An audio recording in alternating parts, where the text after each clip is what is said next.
Bismillah ar-Rahman ar-Rahim. Students, our topic is about elections of 1937 and Congress ministries. تو سب سے پہلے ہم back ground کی طرف آتے ہیں. بیک گراؤنڈ میں ہم دیں گے the Government of India Act 1935, which was the last act by the British Parliament.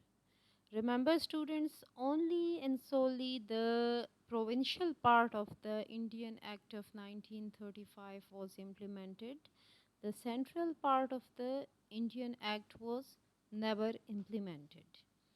So according to the part 1, that is the provincial part of the Government of India Act 1935, the government decided to hold elections to the provincial legislative assemblies.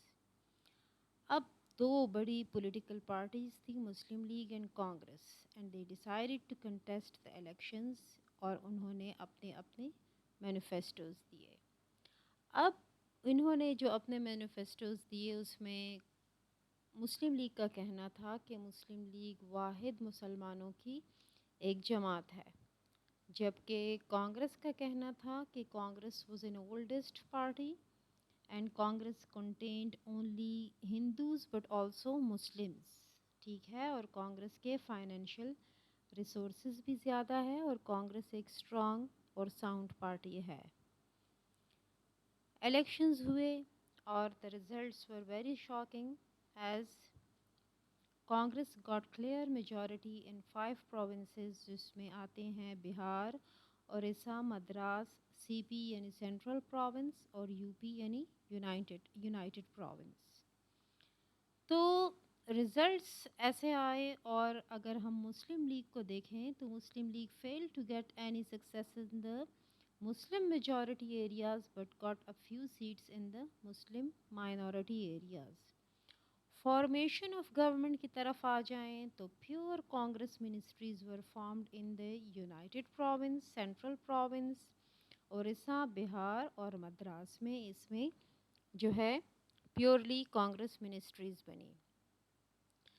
اب ministries کی طرف اگر ہم آ جائیں تو purely Congress ministries بنی, اور پہلے اس سے پہلے الیکشن سے پہلے قائد اعظم محمد علی جناح نے کہا تھا کہ جب کبھی بھی کانگریس رول پہ ہم پر آئے گا تو وہ مسلمانوں کی جو الگ شناخت ہے اس پہ ڈائریکٹ اثر کرے گا. اور وہ چیز سامنے آئی, کیونکہ جب کانگریس منسٹریز بنی تو انہوں نے کچھ اسکیمز اپنائی, and Congress adopted an unconstitutional method to rule the province and its administration.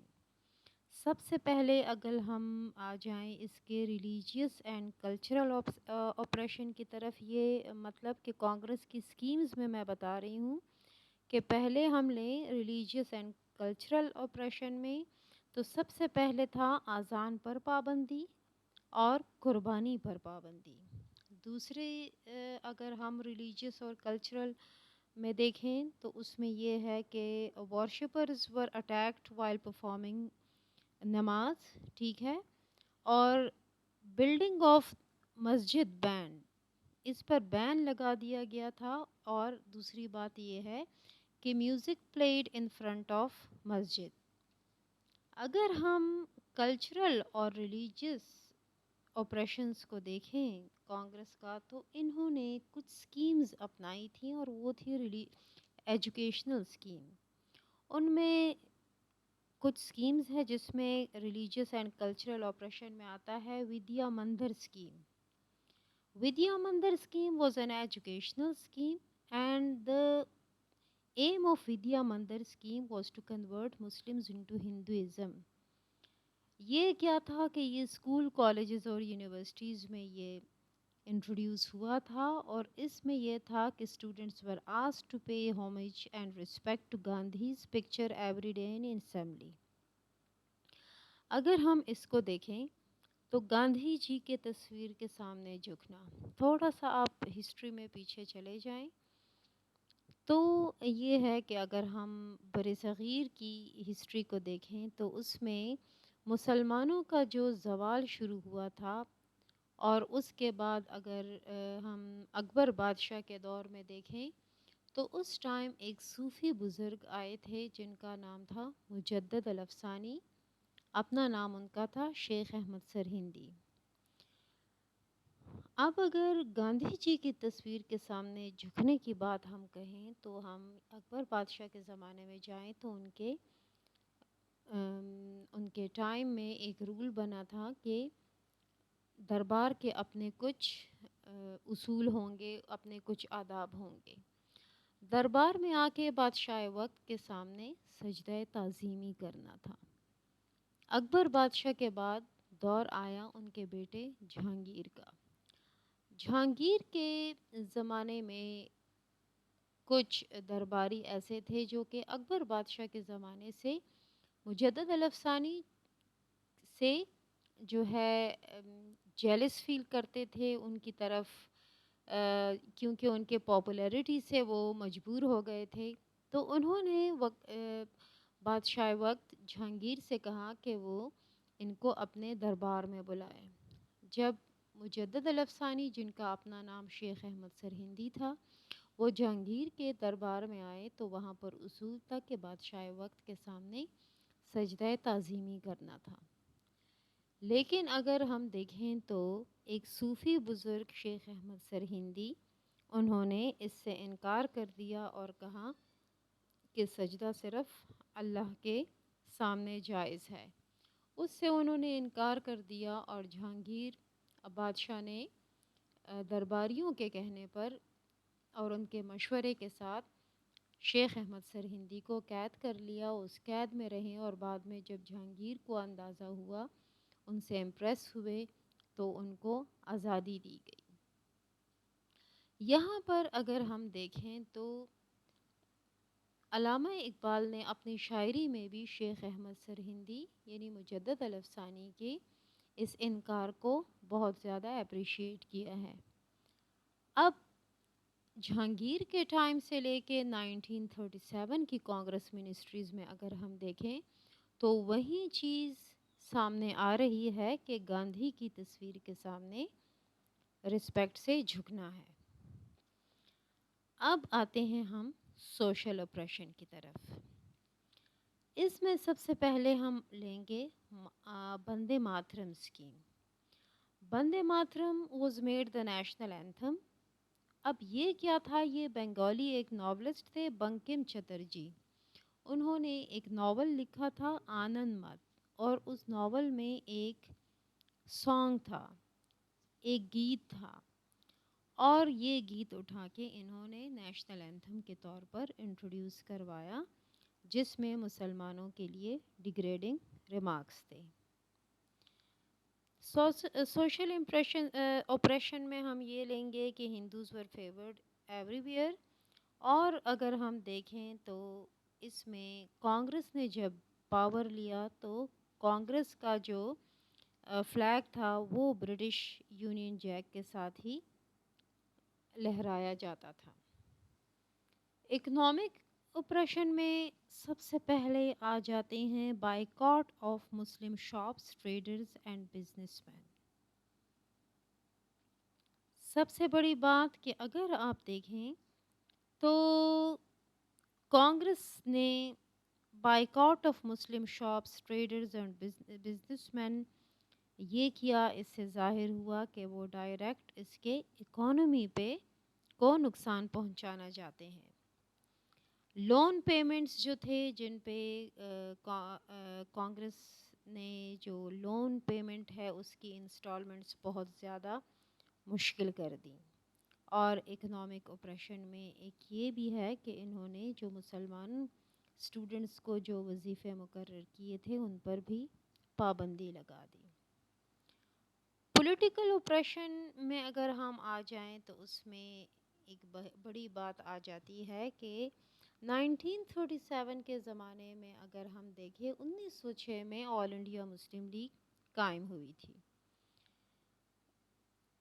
All India Muslim league قائم ہوئی تھی 1913 میں. قائد اعظم محمد Ali Jinnah joined the All India Muslim League but he didn't quit the membership of All India National Congress.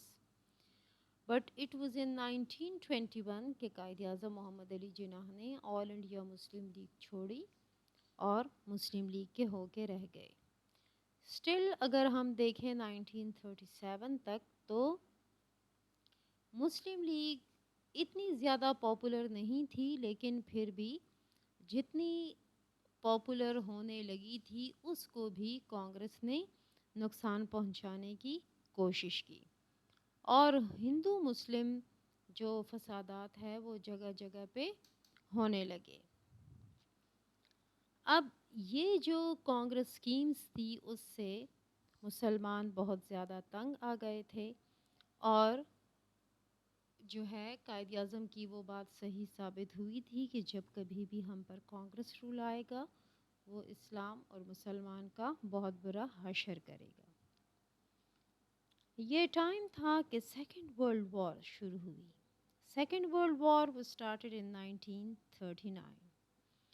جب second world war شروع ہوئی the government appealed for help for all the political parties. یہ time ایسا تھا کہ کانگریس نے اپنی کچھ کنڈیشنز حکومت کے سامنے کی، جس میں سب سے پہلے ان کی کنڈیشن تھی کہ سب سے پہلے برٹش گورنمنٹ ہمیں ایکسپلین کریں کہ وار کی آبجیکٹیوز ہیں کیا، سیکنڈ ورلڈ وار کی آبجیکٹیوز کیا ہے. دوسری انہوں نے کہا کہ گورنمنٹ یہ اناؤنس کرے کہ the elected legislature would draft the constitution of India, کہ آنے والے وقت میں ایک فیوچر کانسٹیٹیوشن جو ہوگا وہ ایک الیکٹڈ لیجسلیچر یعنی الیکٹڈ جو مقننہ ہوگی، لیجسلیٹو باڈی جو ہوگی قانون سازی کرے گی، یعنی آنے والے وقت میں آئین بنائے گی. اس میں یہ ڈیمانڈز تھی جس کا برٹش گورنمنٹ نے کہا کہ ہم وار میں بیزی ہیں اور وار کے خاتمے کے بعد انڈیا کے کانسٹیٹیوشنل مسئلے کا کوئی حل پیش کریں گے. اور اس پہ under the leadership of Gandhi in November 1939 the Congress ministries resigned from their office. اب اینڈ آف کانگریس رول آیا اور یہ ایک ایسا ٹائم تھا کہ جس پر مسلمانوں نے بہت زیادہ خوشی کا اظہار کیا، اور قائد اعظم محمد علی جناح کے کہنے پہ on 22 دسمبر 1939 انہوں نے یہ دن ڈے آف ڈیلیورنس یا یوم نجات کے طور پہ منایا. The Congress ministries resigned from their office in November 1939. On 22nd December 1939, after the resignation of all the Congress ministries on the advice of Quaid-e-Azam Muhammad Ali Jinnah, ہوا کیا؟ Muslim League decided to celebrate that day as یوم نجات یا day of deliverance. ٹھیک ہے، اب اگر ہم ڈے آف ڈیلیورنس کو دیکھیں تو یہ تھا 22 دسمبر 1939. 22 دسمبر 1939 means the end of 1939. ٹھیک ہے، ڈسمبر 22 دسمبر کے بعد ٹائم گزرا، ڈسمبر ختم ہوا، 1940 شروع ہوا، جنوری، فیبرری اور مارچ میں آ کے on 23 مارچ 1940 باقاعدہ طور پر ہمارا لاہور ریزولوشن پاس ہوا. اب لاہور ریزولوشن کو اگر ہم دیکھیں تو یہ ہمارا پورے فریڈم سٹرگل میں ایک ایسی قرارداد ہے، ایک ایسے ایونٹ ہے کہ جس میں باقاعدہ طور پر مسلم لیگ کو یا مسلمانوں کو، ہند کے مسلمانوں کو ایک آبجیکٹیو ملا کہ اب جو ہے سب کانٹیننٹ 2 حصوں میں ڈیوائیڈ ہوگا، اور اسی کو دیکھ کے 1940 سے لے کے 1947 میں ہمارا پاکستان بنا.